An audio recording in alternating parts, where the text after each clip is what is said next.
Dear students, good morning. Today we will do The World is Too Much with Us, written by William Wordsworth. Wordsworth was born in 1770 and died in 1850. It was the last of the 18th century and beginning of the 19th century. As you know, during the 18th century, the poems were written on social theme, realistic poetry लिखी गई।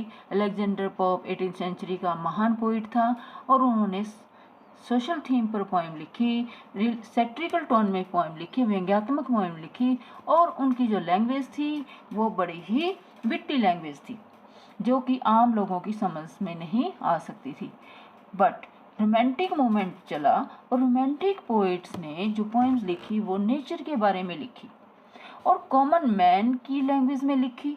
ये उनकी quality थी। जैसे कि Wordsworth के आप poem पढ़ोगे तो उस पोएम में आप देखोगे कि he was the worshipper of nature. He says that there is divine power in nature. Imagination है उसकी पोइट्री में। रोमांटिक मूवमेंट के जो भी पोइट हुए हैं उनकी जो मेन क्वालिटी है वो है इमेजिनेशन और कंटेंट है जो वो है नेचर। ओके तो उन्होंने नेचर के अलग अलग रूप प्रेजेंट किए हैं। जैसे विलियम वर्ड्सवर्थ ने कहा कि that there is a divine power in nature. Keats ने सेंसुअस ब्यूटी जो हमारी सेंसेस को अपील करती है, जो हमारी इंद्रियों को अपील करती है, जैसे देखना सुनना और ये जो इंद्रियां हैं हमारी site here touch smell taste, sensuous beauty है उसमें। पी.बी. शैले ने भी दोनों ही प्रेजेंट किए हैं रूप। उन्होंने भी डिवाइन पावर भी कहा है और टेरिबल रूप भी। लॉर्ड बायरन ने भी टेरिबल रूप प्रेजेंट किया है नेचर का, कि नेचर कैसे इंसान को एक क्षण में ही मिटा सकती है। जैसे कि हम अभी देखते हैं, कभी फ्लड आते हैं और कभी भूकंप आते हैं, तो नेचर क्या करती है, इंसान से कहीं ज़्यादा पावरफुल है और नेचर वही देती है जो हम उसको देते हैं।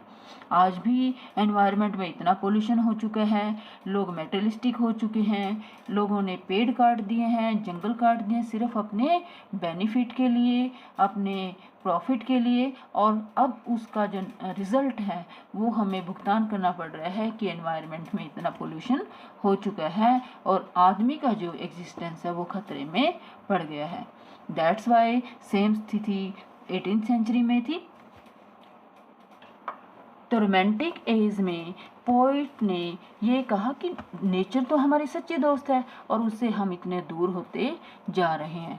और जो लैंग्वेज है उन्होंने कहा कि कॉमन मैन है जो वो नेचर में रहता है और जो उसकी लैंग्वेज है वो एक नेचुरल लैंग्वेज है और वो हार्ट से निकलती है और हार्ट की भाषा को वो दूसरे की समझ सकती है। उन्होंने कहा कि the language of poetry should be the language of common man. Wordsworth कहते हैं कि poetry is the spontaneous overflow of powerful feelings recollected in tranquillity. कि जब पोइट्री जो पोएम लिखी जाती है वो पोइट के अंदर स्पॉन्टेनियस स्वाभाविक तौर पर फीलिंग्स आती हैं और उन्हें वो बड़ी शांति से जब कहीं बैठा होता है तो आती है रिकलेक्शन। मान लो कि कभी किसी पोइट ने कोई सीन देखा, जैसे कि डैफोडिल एक पोएम है। वर्ड्सवर्थ कहते हैं कि ये डैफोडिल्स फ्लावर देखे उन्होंने, कभी घूम रहे थे, बट एक दिन वो अचानक ही ऐसे बैठे थे और उन्हें याद आया डैफोडिल का सीन। तो डैफोडिल का सीन इतना सुंदर था कि वो रोक नहीं पाए, उन्होंने पोएम लिखी डैफोडिल्स। तो स्पॉन्टेनियस ओवरफ्लो पावरफुलिंग्स हुआ स्पॉन्टेनियसली। तो उन्होंने ट्रैंक्विलिटी में बड़ी शांति से बैठे तो वो पोएम लिखी। तो जब उन्होंने डैफोडिल्स देखे तब भी उन्हें बहुत खुशी महसूस हुई थी और जब उन्हें वो सीन याद आया तब भी उन्हें बहुत ही खुशी महसूस हुई। It means nature gives us Joy not only for present time but for future also. Secondly, he was influenced by the French Revolution. History में आपने पढ़ा होगा कि फ्रेंच रिवोल्यूशन कॉमन मैन की लड़ाई थी और लिबर्टी, इक्वालिटी एंड फ्रेटर्निटी के लिए लड़ाई लड़ी गई थी। बट पहले तो वो बहुत इसमें इन्वॉल्व हुए, बट जैसे उन्होंने देखा कि खून खराबा और कानून को तोड़ा गया उसमें, तो फ्रेंच रिवोल्यूशन से वो डिस्गस्ट हो गए, निराश हो गए और वो नेचर की तरफ वापस मुड़ गए। तो उनकी जो मेन पॉइंट्स हैं वो लूसी ग्रे है, टिंटन एबे है, ode on intimations of immortality है, the prelude and nutting. Secondly, poet says that a man poet is a man speaking to man, कि पोइट एक ऐसा आदमी है जो आदमी से बात करते हैं, आदमियों के लिए बोलता है। एस.टी. कोलरिज इसी एज का एक पोइट है जो कि पोइट का दोस्त था विलियम वर्ड्सवर्थ का, और विलियम वर्ड्सवर्थ ने एस.टी. कोलरिज के साथ मिलकर एक बुक लिखी, लिरिकल बैलेड्स। उन्होंने इसमें पोएम को डिफाइन किया कि पोएम कैसी होनी चाहिए, पोएम कैसे लिखी जाती है और उसका स्टाइल कैसा होना चाहिए, डिक्शन, उसकी भाषा कैसी होनी चाहिए। और डोरथी जो कि उसकी सिस्टर है, उनका उनकी लाइफ में बहुत बड़ा रोल रहा है, मेजर रोल रहा है। 13 इयर्स की एज में विलियम वर्ड्सवर्थ के पेरेंट्स की डेथ हो गई थी, बट ही सिस्टर डोरथी ने उन्हें बहुत कोऑपरेट किया। और नटिंग एक ऐसी पोएम है, नटिंग, जिसमें वो अपनी सिस्टर को एडवाइस करता है कि that we should love nature, we should touch nature with love. तो the world is too much with us है जो poem. So you start. The world is too much with us. In this poem, the poet says that the world has become too much materialistic. World जो ये संसार है वो बहुत ही भौतिकवादी हो गया है। In the first line, this is a sonnet, ये पोएम सोनेट है। Sonnet is a poem of 14 lines. The world is too much with us, late and soon, getting and spending, we lay waste our powers. The poet says, poet ये कहता है कि संसार बहुत ही मेटलिस्टिक हो गया है, लेट एंड सुन, सारा दिन, लेट एंड सुन, लेट सवेर, हम गेटिंग एंड स्पेंडिंग, हम कमाने में लगे होते हैं, प्राप्त करने में लगे होते हैं, और स्पेंडिंग कमाते हैं और हम स्पेंड खर्च कर देते हैं। मीन्स ऑल द टाइम जो मॉडर्न मैन हैं, जो पीपल हैं, they are earning, they are getting and spending the money. We lay waste our powers. Poet कहते हैं कि हम अपनी जो पावर्स हैं कितनी वेस्ट कर रहे हैं, सिर्फ कमाने और खर्च करने में ही लगे हुए हैं, और अपनी सारी पावर, सारी एनर्जी हम खर्च वेस्ट कर रहे हैं। Little we see in nature that is ours, capital letter nature का है। Okay, little we see nature, हम नेचर की तरफ बिल्कुल भी ध्यान नहीं देते हैं जो कि हमारी सच्ची दोस्त है। Nature is our true friend, nature से ही हमें सांस मिलता है, अगर सांस ना आए तो आदमी की डेथ हो जाती है। That's why nature is our true friend. We have given our hearts away a sordid boon. Poet ये कहता है कि हम अपने दिलों को नेचर से दूर लेकर जा रहे हैं। वी हैव गिवन, दूर कर लिया है हमने अपने दिलों को नेचर से। अ सॉर्डेड बोन, सॉर्डेड होता है बहुत बुरा, और बोन वैसे वरदान के लिए यूज़ किया गया है। मीन्स यहाँ पर अपोजिट मीनिंग है इस वर्ड में, अ सॉर्डेड बोन, अपोजिट, कि एक बुरा वरदान है ये हमारे लिए कि हम मेटेरियलिस्टिक बन गए हैं। फर्स्ट स्टैंजा में poet in the second stanza of the 4 lines, poet beauty present करता है कि कितने सुंदर सीन है नेचर में, परंतु हम उसकी तरफ देखते ही नहीं है। पोइट यहाँ समुद्र का सीन एक्सप्रेस करता है कि देखो सी कितना सुंदर दिख रहा है चांदनी रात में, और परंतु कोई भी इसकी तरफ ध्यान नहीं दे रहा। The poet says this sea, कि जो समुद्र है, that bears her bosom to the moon, जिन्होंने अपनी bosom, अपनी छाती को, अपनी चेस्ट को, टू द मून, बेयर्स होता है नेक्ड, नंगा कर रखा है, मतलब देखो ऊपर की जो परत है समुद्र की, उस पर चांद की रोशनी पड़ रही है, और ऐसा लग रहा है जैसे चांद ने अपनी छाती को रोशनी, समुद्र ने अपनी छाती को चांद की रोशनी के लिए उघेड़ रखा है।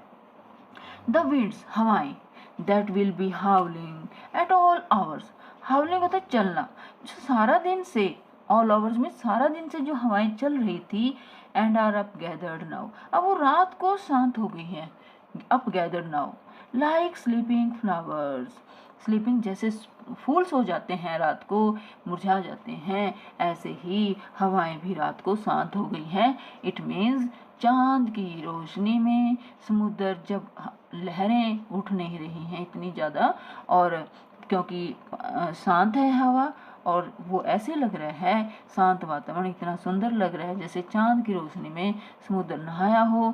और यहाँ कंपेयर किया गया है हवाओं को स्लीपिंग फ्लावर से, यहाँ सिमिली यूज़ की है, जैसे लाइक वर्ड यूज़ किया है, the wind is like sleeping flowers, तो सिमिली का यूज़ है क्योंकि कंपेरिजन कर दिया। फॉर दिस, ये सुंदर सीन, फॉर एवरीथिंग, और जो नेचर में हर सुंदर सीन है, दृश्य है, we are out of tune, उसकी तरफ हम ध्यान ही नहीं देते। आउट ऑफ ट्यून मीन्स ध्यान ही नहीं देते, हम बिल्कुल केयरलेस हैं। It moves us not, nature की जो सुंदरता है वो हमें मूव नहीं कर पाती, वो हमें नहीं हिला पाती, हमें इफेक्ट नहीं कर पाती। Last stanza is very important, क्योंकि पोइट इसमें अपनी विश एक्सप्रेस करता है। पोइट कहता है, मैं वैसे ही समझा देती हूँ पहले थोड़ा सा आपको, कि पोइट क्योंकि क्रिश्चियन है, और क्रिश्चियन क्या बिलीव करते हैं, एक गॉड में, वन गॉड में। बट पैगन, ग्रीक रिलीजन में, ग्रीक पुराने धर्म में वो नेचर के पैगन थे, जो पैगन कहे जाते हैं ग्रीक लोग जो कि नेचर के पुजारी हैं, उन्हें पैगन कहा जाता है।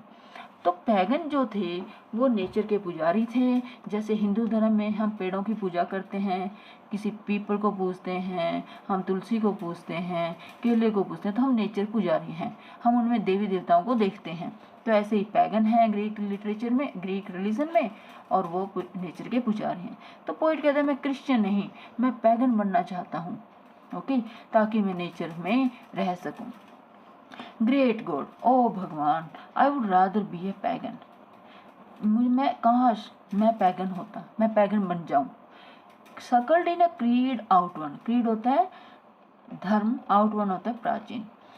सकल मीन्स पालन पोषण, वो पैगन, वो लोग जो पुराने प्राचीन ग्रीक धर्म में पैदा हुए हैं और उनका पालन पोषण पुराने आउट वन, पुराने रिलीजन में हुआ है, जो कि नेचर के पुजारी थे, जिसमें नेचर को पूजा जाता था।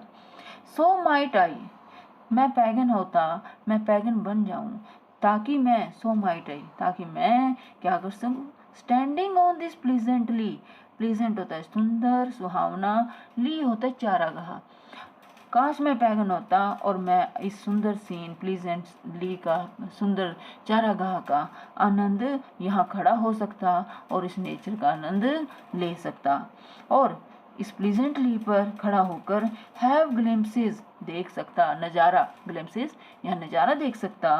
That would make me less forlorn, forlorn होता है लोनलीनेस, अकेलापन, और मैं अपना अकेलापन कम कर सकता। हे भगवान, काश मैं पैगन होता तो मैं यहाँ खड़ा होकर इस सुंदर सीन को निहारता, नज़ारे को निहारता और अपने अकेलेपन को दूर करता। Have sight of Proteus rising from the sea, और अगर मैं पैगन होता तो मैं समुद्र किनारे खड़े होकर प्रोट्यूस देवता को देख सकता। समुद्री देवता को प्रोट्यूस कहा गया है, प्रोट्यूस देवता को समुद्र से उठते हुए मैं देख सकता। वैसे तो क्रिश्चियंस के लिए तो समुद्र है, परंतु जो हम, जैसे हम जल देवता को पूजते हैं तो हमारे लिए वो जल देवता है, समुद्री देवता है, परंतु क्रिश्चियंस के लिए ऐसा नहीं है, क्योंकि वो कहते हैं कि they believe in only one God.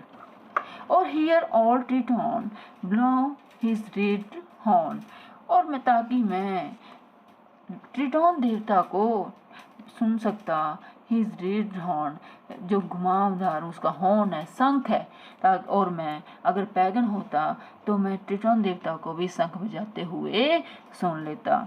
तो इस last stanza is very important, क्योंकि ये रेफरेंस में भी आ जाता है और आपको ये ध्यान से रीड करना है। तो आप बच्चों इसे स्टडी करोगे, लर्न करोगे, और अगर कुछ नहीं समझ में आता तो आप मैसेज करोगे। Thank you.